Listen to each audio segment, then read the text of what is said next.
Hello students, आपका स्वागत है मेरे चैनल जीए सक्सेस में। आज का टॉपिक है हमारा ई कॉमर्स मार्केट। अब ये ई कॉमर्स मार्केट होता क्या है, उसे हम इस टॉपिक के थ्रू समझेंगे। तो इतना तो समझ में आता ही हमको, भले कुछ ना आए इसमें। अगर जहाँ पे भी इंटरनेट का उपयोग हो तो हर जगह आपने देखा होगा ई कॉमर्स, ई बिजनेस, इंटरनेट, जहाँ पे ई शब्द आ जाए तो कॉमर्स को अगर हम इंटरनेटली ग्लोब एक्सपेंड करें, यानी बिजनेस को हम लोकल मार्केट से उठाकर इंटरनेट के थ्रू प्रचार करें, तो वो बन जाता है हमारा ई बिजनेस या फिर ई कॉमर्स मार्केट।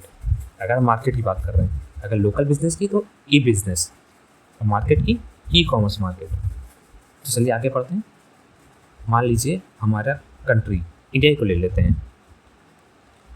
इंडिया को अगर एक्सपेंड करना है, ग्लोबली पावरफुल बनना है, तो पहले उसको अपना बिजनेस ग्लोबल लेवल पर एक्सपेंड करना होगा। ये तभी पॉसिबल है जब वो लोकल प्रोडक्ट्स को अपने ग्लोबल मार्केट में इंट्रोड्यूस करे। और ये ट्रेडिशनल मेथड से बिल्कुल भी संभव नहीं है।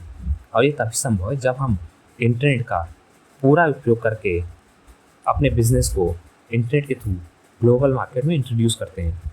तभी इंडिया का एक एस्टिमेटेड टारगेट है कि 2030 तक ग्लोबल पावरफुल बनना है, ग्लोबल बिजनेस में एक्सपेंड करके इकोनॉमिकली पावरफुल बनना है।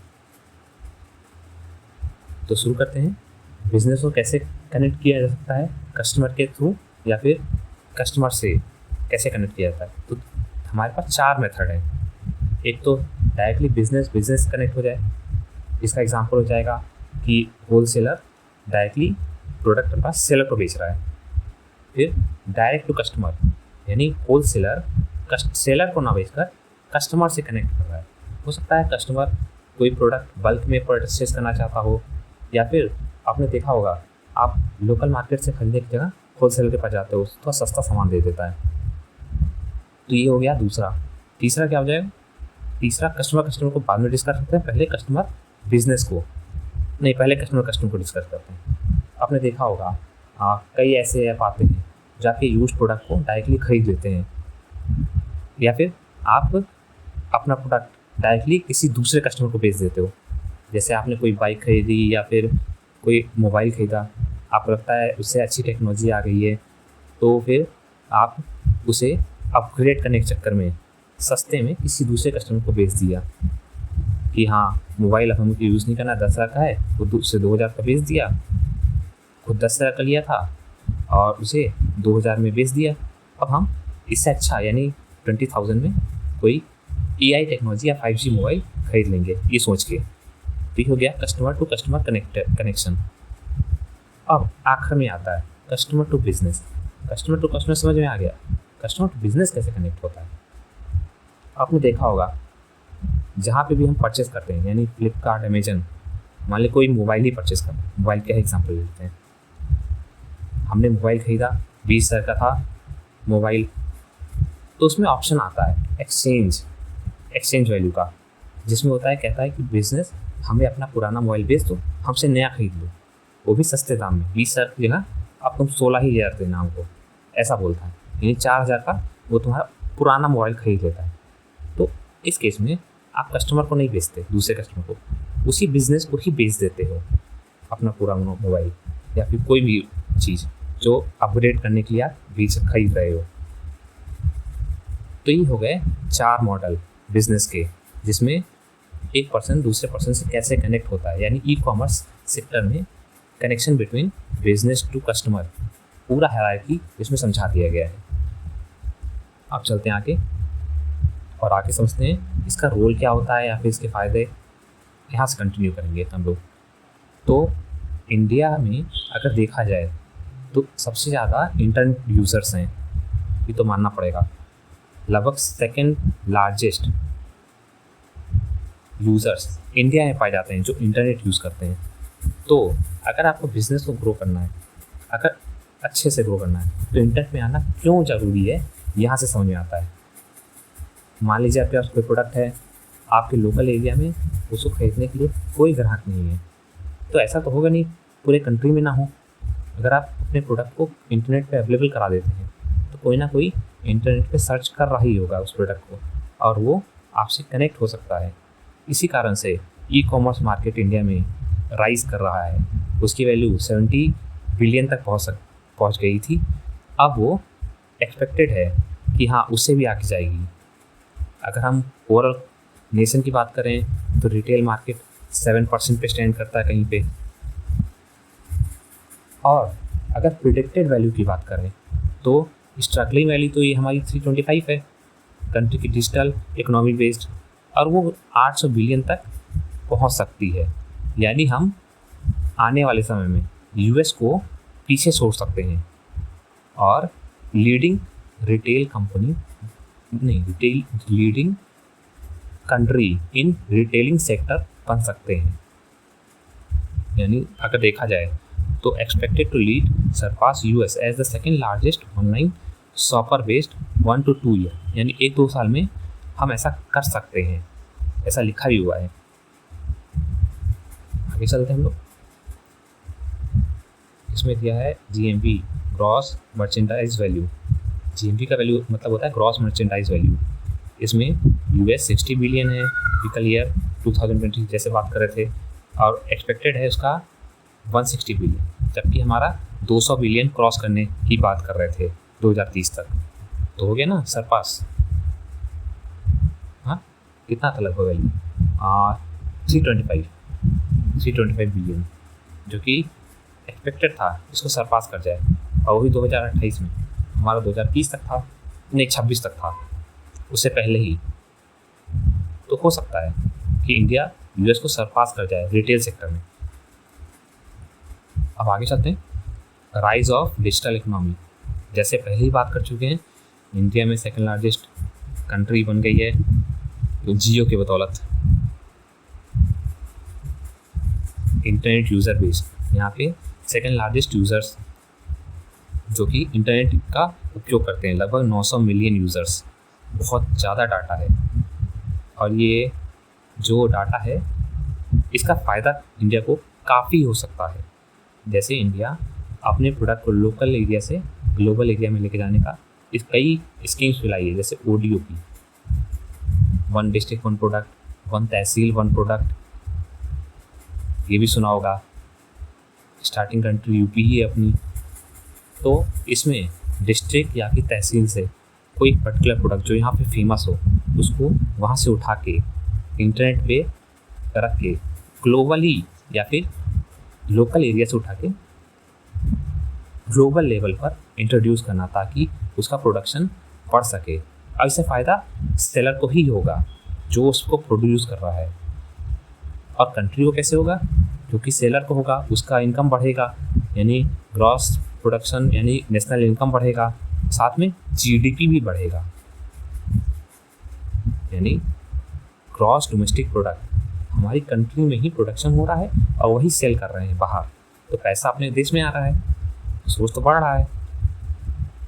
तो इस हिसाब से कंट्री को भी फ़ायदा होगा, ना कि सेलर को। इस कारण से ये गवर्नमेंट इसी दौर में इनिशिएटिव ले रही है। आगे चलते हैं।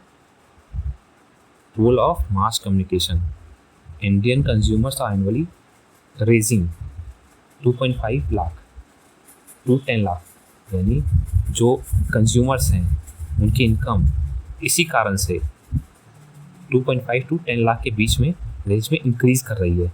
और इसका फ़ायदा भी होगा, जैसा हमने बोला था कंट्री को, nearly half of growth of India, जो कि 300 बिलियन कंज्यूमर मार्केट है, 2030 तक एक्सपेक्टेड है। हाफ ऑफ इनकम सिर्फ इसी से प्रोड्यूस हो, यानी बहुत बड़ी बात है। अगर हम देखिए यहाँ पर लिखा हुआ है full form, gross merchandise value. अगर हम मास कंज्यूमर्स की बात करें तो कंट्रीब्यूट करती है इंडिया, प्रोजेक्टेड है कि 135 बिलियन कंज्यूमर्स, यानी 45% जो ग्रॉस मर्चेंडाइज वैल्यू है वो पहुंच सकती है 2030 तक। जितनी वैल्यूज़ हम एक्सपेक्ट कर रहे हैं वो 2030 के लिए ही एक्सपेक्ट कर रहे हैं कि हाँ ये हम टारगेट रीच कर लेंगे। और ये तभी संभव होगा जब ई कॉमर्स ट्रांजेक्शन पॉसिबल हो पाएगा, यानी हर घर तक चीज़ें पहुँचेंगी और चीपर रेट पे। आगे चलते हैं। ये तो डाटाज हैं, वो इम्पॉर्टेंट है लेकिन रटने की ज़रूरत नहीं है सबको।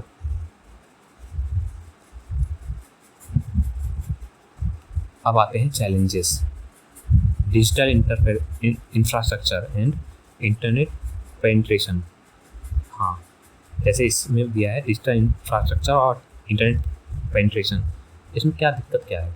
इसमें है कि इतना तो बोल दिया कि हाँ हम सेकेंड नंबर पहुँच गए हैं इंटरनेट यूज़र बेस्ड, लेकिन हाँ अभी भी रूरल एरियाज़ हैं, वहाँ पे प्रॉपर कनेक्शन नहीं पहुँच पा रहा है, वो इंटरनेट के थ्रू नहीं कनेक्टेड हैं।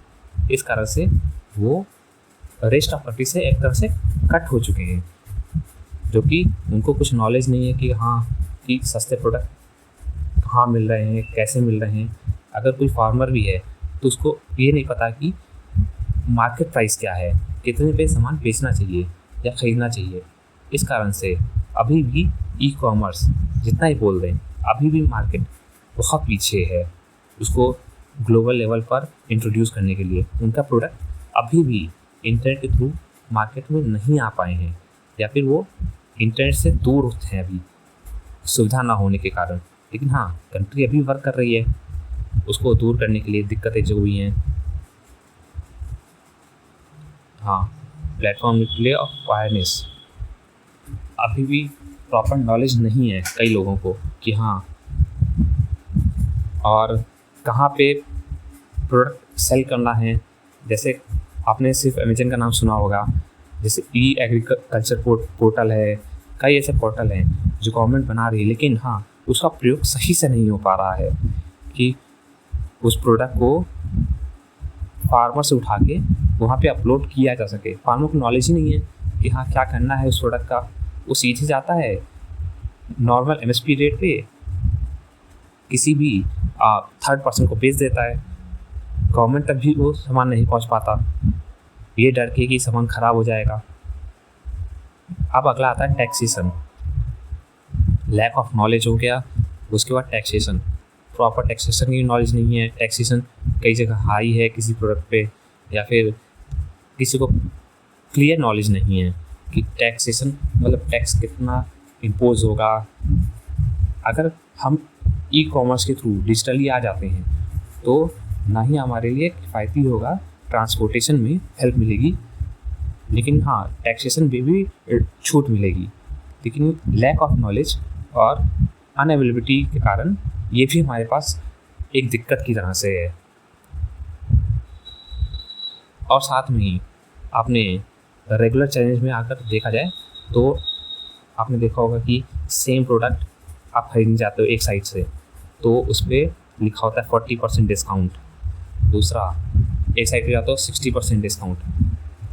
तो इतना ज़्यादा गैप एक प्रोडक्ट पे ये भी दिक्कत प्रोड्यूस कर देता है कि हाँ जैसे चाइना वाले प्रोडक्ट देखे होंगे आपने, सस्ते मिलते हैं और ट्रेडिशनल प्रोडक्ट महंगे मिलते हैं, तो लोग अपने आप ही मोर डिस्काउंट की तरफ शिफ्ट हो जाते हैं। तो ये भी एक चैलेंज है इंडिया के लिए ई कॉमर्स में। तो बेसिकली क्या चैलेंज है? लैक ऑफ नॉलेज, हाँ कि कहाँ पे प्रोडक्ट मिलेगा या फिर सेल करना है। दूसरा अनफेयर ट्रेड, और साथ में लैक ऑफ बिलीफ कि हाँ जो प्रोडक्ट आएंगे अच्छे आएंगे कि नहीं ये हो जाएगा। और अनसफिशिएंट या फिर इनसफिशिएंट नॉलेज,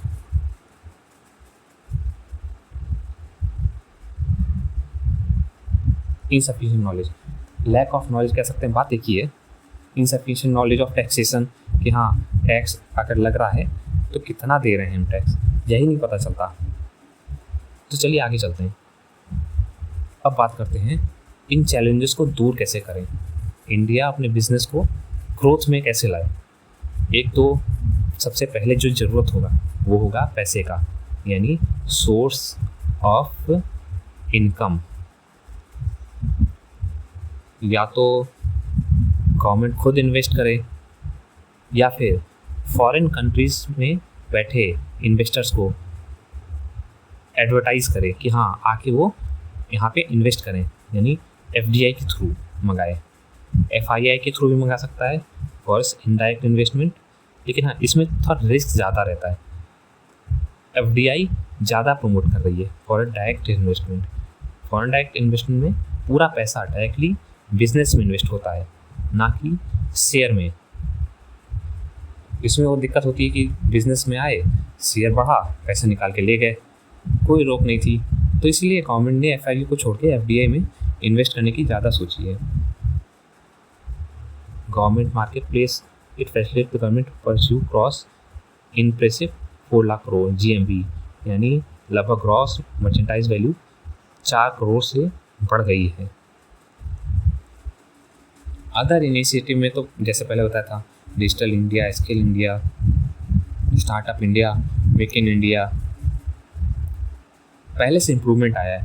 पहले कोई भी इन्वेस्टमेंट करने के लिए आता तो बाउंड्री थी कि हाँ पहले परमिशन लो, यहाँ से परमिशन लो, फिर दूसरी जगह से परमिशन लो। अब नहीं, सब कुछ ऑनलाइन अवेलेबल है। आपको सिर्फ एक जगह से परमिशन लेनी है और सीधे बिजनेस स्टार्ट कर देना है। तो ये आ जाएगा हमारा स्टार्टअप इंडिया के अंदर कि हाँ अगर कोई फॉरेन ट्रेड स्टार्ट करना चाहता है तो सीधे आगे इंडिया से एक जगह से ही परमिशन लेकर के अपना बिजनेस इंडिया में स्टार्ट कर सकता है। वैसे आपने कई कंपनी के नाम सुने होंगे जो कि मेक इन इंडिया की जगह सेल करना चाहता था, बस कंपनी अपनी जगह रखना चाहता था, सिर्फ यहाँ पे सेलिंग इंडस्ट्री स्टार्ट करना चाहता था। तो इंडिया इसके खिलाफ थी, नहीं तुम ऐसा नहीं कर सकते, तुमको प्रोडक्ट इंडिया में ही बनाना होगा, यानी make in India initiative.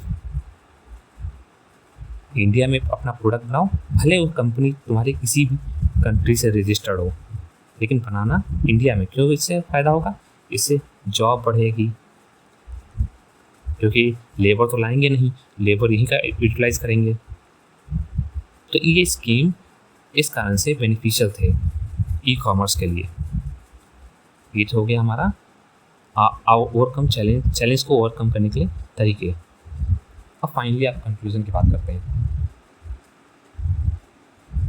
India का मेन टारगेट है लार्जेस्ट इकोनॉमी ग्रोथ प्रोड्यूस करना। और ये तभी पॉसिबल है जब पर कैपिटा इनकम, मतलब हर व्यक्ति का इनकम एक्सपेक्टेड वैल्यू से ज़्यादा हो, यानी पॉवर्टी ऑलमोस्ट रिड्यूस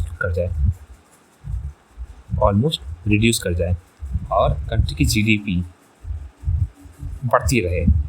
और ये एक्सपेक्टेड है कि हम 3rd लार्जेस्ट इकोनॉमी बन जाएंगे 2030 तक, अगर हम मेन ई-कॉमर्स पर फोकस करें, क्योंकि ई-कॉमर्स एक तरह का बैकबोन होता है किसी भी कंट्री के ग्रोथ के लिए। अगर उसके बिजनेस अच्छे हैं, लोगों का ग्रोथ हो रहा है, तभी कंट्री की ग्रोथ होगी, वरना ना ही लोगों की ग्रोथ होगी ना ही कंट्री की ग्रोथ। तो ये था शॉर्ट समरी हमारे ई-कॉमर्स को लेकर। अगर इस तरह कंटेंट आपको चाहिए तो इस चैनल को सब्सक्राइब करना ना भूलें और लाइक करना भी ना भूलें। धन्यवाद।